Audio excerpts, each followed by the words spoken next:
What's up, guys? Welcome back to El Merengue Culé. I know we have a good number of new subscribers, so this is our pregame analysis. We don't tend to do that many joint pregame analysis, but today, I guess because tomorrow, Real Madrid and Barcelona both play on the same day, we decided to go ahead and co-op on this one. So let's go ahead and get started with these pregame analyses.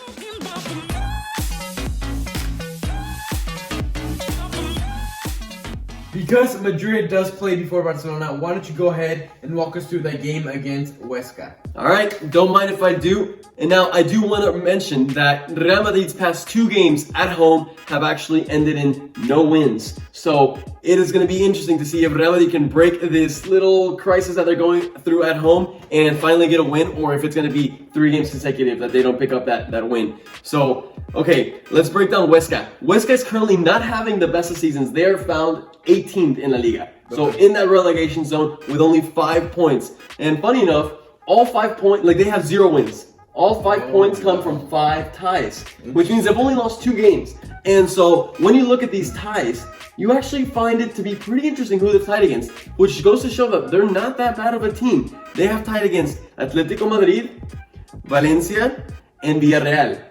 Especially Atletico Madrid and Villarreal, 2 very, very solid teams. And then, however, they did go on this last weekend to lose to Real Sociedad 4-1. So they did get kind of bashed that previous game. However, in the grand scheme of things, they're a team to be careful with. They also, to remind you guys, Huesca is a team that just got newly promoted from the second division. So they're the first year here back in the Liga. But as we have learned, as Real Madrid fans should have learned last weekend, that by no means means that it's going to be a walk in the park, because Cádiz came to our home and showed us up by beating us 1-0. And actually, I feel like it's going to be a very similar game to that Cádiz one, where the team is going to right away assume that position of the underdog, right? And Madrid struggles a lot with teams that just defend close to the box, pack the defense, which is exactly what Huesca is going to do. And that's what I took out of like those 5 ties. I think it doesn't highlight their attacking power. Yes. How well they manage to prevent goals. Careful. They actually had 3, I believe 3 of those games that they tied were 0-0 ties. So it goes to show like they do have a decent defense. They've only scored 5 goals so far this season in 7 games already. So they don't have the best firepower. So it's something to keep in mind. Real Madrid could probably have a more offensive lineup out there, but they can defend pretty well, which is what I think we should expect. Their favorite lineup that they've used in every single game has been the 4-2-3-1, which tends to be a pretty defensive lineup, which makes sense. So, real quick before finishing with them, I do want to mention their player to watch, which is going to be Rafa Mir.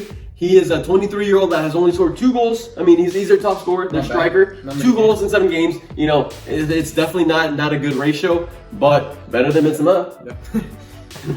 Okay, so before going down and bringing down my lineup, why don't you go ahead and break us down the game against Alaves? Of course, so let's go over Alaves' form in the last 5 games in La Liga. They have won 2, lost 2, and tied 1. Not bad. Average, they're currently sitting at 15th place in La Liga, which sounds a bit low, but when you look at ourselves, it's not that far off. We're currently 12th place, which does look pretty bad. Obviously, Barca has 2 games less than most teams in La Liga. Yeah, that's definitely a factor to consider. But we have lost 2 games and we have tied 1. So, we dropped more in games, we dropped more points than we actually have won. Yeah, that's true. 3v2. That is true.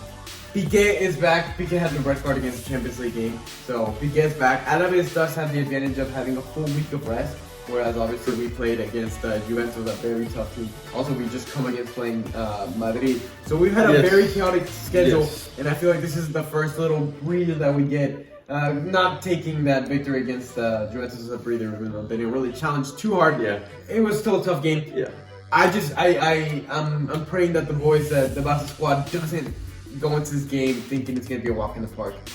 I don't think they will. I think we're trying to build on this confidence. Koeman knows he cannot afford to drop any more points in La Liga. Exactly. And obviously the squad knows that as well. Yeah. Also, Umtiti and Ter Stegen are progressing through their recoveries and their respective injuries, are not in the starting or not on the squad list. They still have some way to work, but it is progress, which is nice to see. Mm-hmm. And then let's go ahead and break down Alaves and their players to watch out for. And it's going to be their 2 strikers. Lucas Perez and José Lu, the ex-Madridista, tall, striker. Come on. Especially against Juventus, the crosses were a bit dangerous. The crosses tend to be on the ground, but hey, a tall player, 6'3", watch out for that. Yeah. And they both of those guys had a very, very good season last season. Yeah. Both combined to definitely, they were the top scorers of La Liga for a few weeks. I can't remember the exact number that they combined to, but definitely those are two strikers you want to watch out and for. Especially since they play like a 4-4-2, you know they have to work well together. Yeah. So, Definitely. watch out for them. Yeah. Why don't you go ahead and start and give us that predicted lineup you have? Yeah, so I think as the weeks have progressed through the season, it gets a little tougher and tougher with the lineup, which is good. So in goal, we're still going to have Neto, again, no Ter Stegen. Lenglet and Piqué are both fit, but we do not have Araujo. He got a muscle injury, which is a big blow. Those are only two center backs. Left back, we should see Jordi Alba. Yeah. And for the right back, I'm going to go with Serginho Dest. Sergio Roberto played the whole game against Juventus. I think he's going to look to solve that. There's good competition. De Jong should be that left center defensive mid. Yeah, I mean, he's a shoo-in for that position. Right center defensive mid, I'm going to give it to Busquets. Pjanic had a very good game against Juventus, so I could see Koeman rewarding him with another starting 11 position. Maybe even giving the young some rest and having both. But I think, personally, I don't think that's really an option. No, we need to too anti-competitive. Yeah. I think, yeah. So I'm going to go with Busquets, just, again, that confidence. And I'm going to stick with Messi at the attacking mid. That's kind of where we saw him play against Madrid. You know, he has been seeing a lack of goals, especially through run of play. I think all his goals have been from the penalty spot, which is a bit concerning, but hopefully he can switch around for this game. Now, let's go straight into the striker position. I want to see Ansu Fati there. We saw him play there against Madrid. Yeah. He had a good look. He looked very active, and I want to keep testing that out, building options around the team, and also to prevent the system that we have of always attacking to the left-hand side. I want to kind of find more of an equilibrium, which is why I'm going to have Dembele on the left-hand side, which Koeman said in the press conference that Dembele is more versatile and can play on both sides, and Griezmann on the right-hand side, hoping that the combination between Griezmann and Dest rather than Griezmann and Sergio Roberto could work out positively for both Griezmann and Messi. Yeah.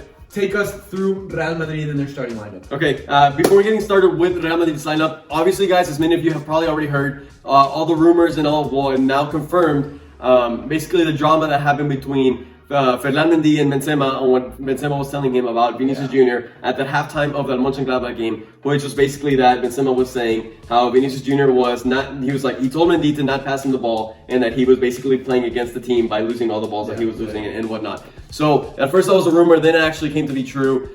Since then, Benzema has gone out and said that all is good. He has apologized. They have made up. So like all that is cleared. However, I think that definitely will have an impact in the lineup because of Vinicius' form. Because he has not had his past two games have been pretty abysmal. So anyways, that's a hint that Vinicius Jr. will not be in my starting lineup. However, let's go ahead and actually jump into it. It's going to be a pretty tricky one. Because, like you said, it's getting more into the middle of the season, and with Zidane already itself, it's already super hard to predict his lineups. However, the fact that we're playing against Inter Milan this midweek, and it's basically like a final for us, it's a priority, and the fact that Huesca may not be the toughest of teams. However, like I said already before, you never know with these teams. So I do expect Zidane to go out there with a partially strong squad. So, in goal, I'm going to end up going for Courtois. However, I would not be surprised if he ends up going for Looney to give him some minutes finally. Okay. Right back spot, it has to be Lucas Vazquez. There's absolutely no one else left. Center back spot, this is where I'm going to make a rotation. I think Varane has had so many minutes under his belt, and this is probably the perfect chance for him to give Militao some opportunities. So, Militao has had pretty good games this year so far, and I definitely want to see him line up with Ramos. See how they can. We've seen Militao and Varane a lot, but we've never seen Militao and Ramos almost at all. So I really want to see how that partnership works out. Militao could end up being really good for us. So on the left back spot, Mendy has been playing a lot of games. He played against Barca, played against Mönchengladbach. So I think it's time for Marcelo to get a go. You guys know how I feel about Marcelo, but it is what it is. In the middle, I'm going to go with a 4-4-2 formation. So I'm going to change up the lineup. 4 midfielders, and it's going to have to be Valverde, Casemiro, Toni Kroos, with Isco. Isco's a player that I think if he's going to play at all this season, he has to play with 3 other center mids because we can't afford to have Isco and 2 other center mids. It's too much of a liability. He doesn't run enough in defense, and I mean, even in offense, he's not really providing much. However, because we don't have Odegaard, because we have so many other injuries, Isco's the only man, and I definitely want to give Modric some more rest. So I could definitely see Modric swapping for Cruz though, so that'll be interesting. Okay, so those are the midfielders, and now up top, that leaves up the space for 2 strikers, and I'm gonna opt out for having no wingers, obviously. So it'll have the job will fall down to Benzema and Jovic. So Jovic seems to play a lot better whenever he has Benzema alongside him, as opposed to whenever he has wingers alongside him. So that's why I opted to go to have Benzema next to him. Like I said already before, Vinicius has not been having the best of games. I don't think Rodrigo's in the best of forms either. Asensio's not bad, and so the other option was to have Hazard and Asensio. So guys, that's what I want y'all to let me know down in the comments. If you think Hazard should start this game. Me, in my opinion, I personally think Hazard should come in maybe at halftime, get 30-35 minutes of playing time. But yeah, I don't think he should start this game. Not quite yet. I don't think he's played enough with the team. However, with Zidane, you never know, and I could. For sure, it wouldn't really surprise me to see Hazard in that starting lineup alongside Asensio. With that being said, we're now going to jump onto the last segment that if you're already a subscriber, you already know what it is. It's the score prediction. But since we have a lot of new subscribers from the Clasico game and the past Champions League games, I do guys want to remind y'all, and I want to actually give some news that from now on, we're going to be doing some leaderboards. Yeah. So every week, obviously, you're going to get your shout out for predicting the score correctly, but your name will be put onto this list that you should be seeing here. So as you can see, it's already populated with the people that have gotten the right predictions from this season only, not last season. And basically, the more correct predictions you get, you're going to get your name in that. We're going to have one separate for Real Madrid and one separate for Barcelona. And basically, at the end of the season, the number 1 players for each Real Madrid and for Barcelona will win a jersey from Real Madrid or Barcelona. So guys, that gives y'all some even more of an incentive to go down and comment down below what your score prediction will be. So with that being said, go ahead and give me your score predictions for both teams. I'm gonna go ahead and say the same result for both teams, 2-0. 2-0 victories for each side. All right. I can definitely see that happening. For me, I'm going to go for a 4-1 victory for Real Madrid. And then in terms for Barcelona, I think they're also going to have a relatively easy win with a 3-0 victory.